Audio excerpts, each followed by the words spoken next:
کسی مسلمان بھائی کی خوشی پہ خوش ہونے سے اللہ جل شانہ آپ کی خوشیوں میں اضافہ کر دیں گے، اور اگر کسی مسلمان کی خوشی پر آپ غمگین ہو گئے تو اللہ جل شانہ آپ کی خوشیوں کو ختم کر دیں گے۔ یہ ایک حقیقت بات ہے کہ جب انسان کسی دوسرے مسلمان بھائی کی خوشی پہ خوش ہوتا ہے تو اللہ جل شانہ اس کو مزید نعمتوں سے نوازتا ہے، لیکن اگر وہ اپنے مسلمان بھائی کی خوشی پہ غمگین ہوتا ہے کہ یہ خوشی اسے کیوں ملی اور اس کو ہنستا ہوا دیکھ نہیں سکتا، اس سے حسد کرتا ہے، بغض کرتا ہے، تو اللہ جل شانہ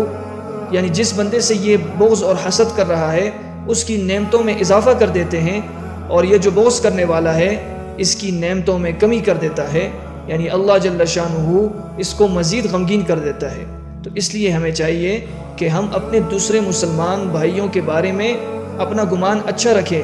یعنی اگر اللہ جل شانہ نے ان کو نعمتوں سے نوازا ہے تو ہم اس پر خوش ہوں اور اللہ سے دعا کریں کہ اللہ جس طرح تو نے اپنے اس بندے کو نعمتوں سے نوازا ہے ہمیں بھی ان نعمتوں سے نوازیں۔